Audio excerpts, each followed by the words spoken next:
scriptwriter and producer and creator of the film, The Etuweh Legacy, also known as Restitution. Well, I do train people in martial arts, and there was a point in time when I was approached by a couple of ladies. They wanted to train, but they were not sure if it would be okay for women to train in the martial arts.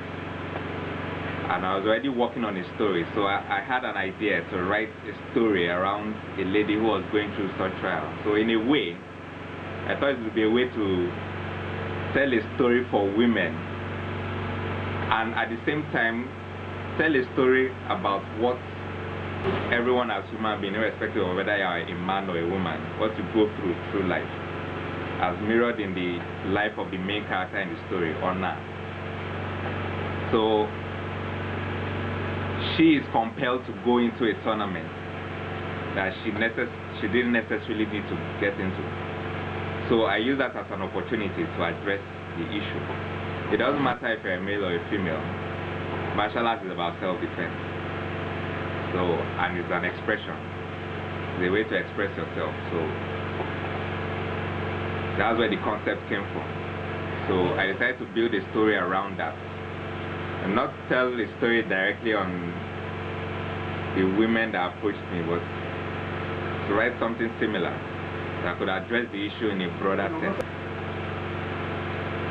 So hence, the story came about. Wow, it was very frustrating. I was trying to shoot a film of 15 minutes and not longer, but I had a lot of trouble trying to get people together to shoot the movie in the first place.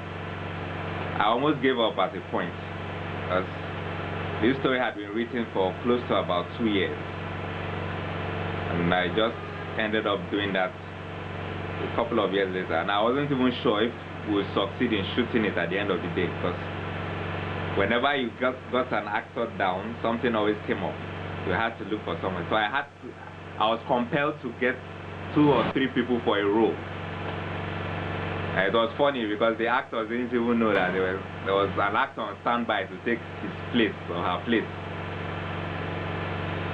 So this project originally was supposed to be done with someone else, but a lot of things were going on with him. So I had to grab the bull by the horn and do this myself. It was a very scary journey because this is my first project. I've never done anything like this before.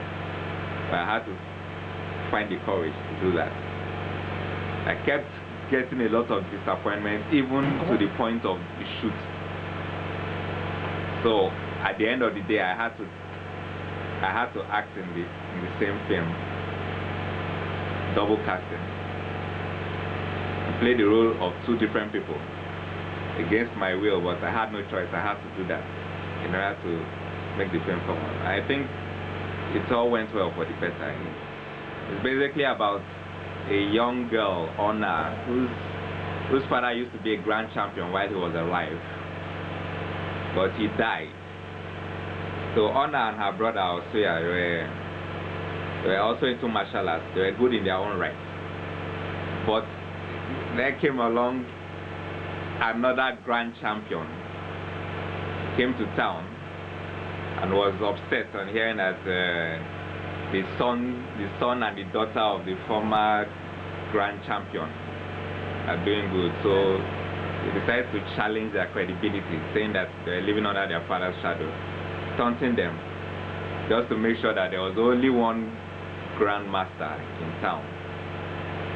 So of course, Etuweh, the main character's brother, falls takes the bait and goes ahead with the fight. Unfortunately, he loses the fight at the cost of almost losing his life. So this is what propels Ona, the lady, to challenge the grand champion. The grand champion, Etuweh, very aggressive fighter, very strong. He doesn't give up, he doesn't back out of a challenge, and is ready to maim his opponent. Now, Ona is a lady. She's not physically strong enough. So out of aggression, she challenges Etuweh, the grand champion. It's not expected to go well for her anyway. So along as the story passes along, she is reminded that she is embarking on a very dangerous journey, and she has two choices. She can let the fight go. The reason why she's going into the fight in the first place is that Etuweh, the brother, took their father's trophy, his accomplishment while he was alive, and lost it to Etuweh. Of course, she believes that trophy belongs to the family. It shouldn't be outside the family. So she's compelled to go fight for the trophy and bring it back home. So she either lets the trophy go, or she goes ahead with the fight and stands the risk of being maimed or killed.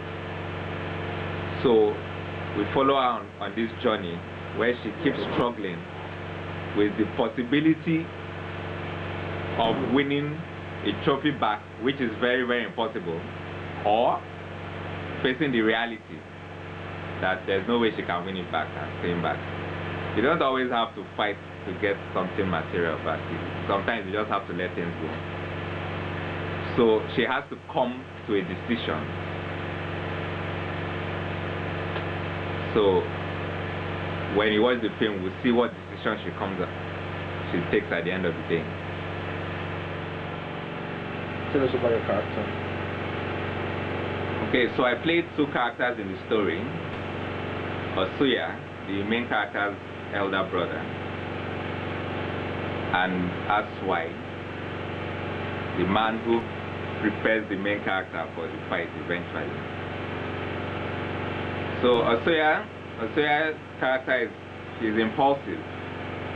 He has a sense of pride and kind of quick-tempered as well. So this attribute is what pushes him into challenging Etuweh in the first place. So because of that personality, it clouds his judgment. He doesn't really focus properly on the fight, and he loses the fight to Etuweh. Maybe if he was more focused, maybe the fight would have gone in his favor. So the second character, Etuweh, is more like the consciousness for the main character. He has to keep reminding her of what's real, bringing her back to reality, because her mind is clouded, her emotions are in turmoil, she's not thinking straight. So it's Etuweh's job to calm the storm, make her see the path, and make the right decision. So that's the role of Etuweh in the story. It's a very, very important story. Very, very important part he's playing there. The story in itself is complete. I have no plans for a sequel. But if at all there should be something like a sequel, it will be a completely different story entirely. Yes, there's a possibility to continue on the characters, but I don't feel there's any need for that. Unless there's a high demand for that, but there's really no plans for any sequel. More special martial arts movies, definitely. Most definitely. As short as possible, 3 minutes, 7 minutes, to try and lay our hands on the best martial artists in town to come display their skills, make it very, very entertaining, engaging, and interesting. So you should look out for that.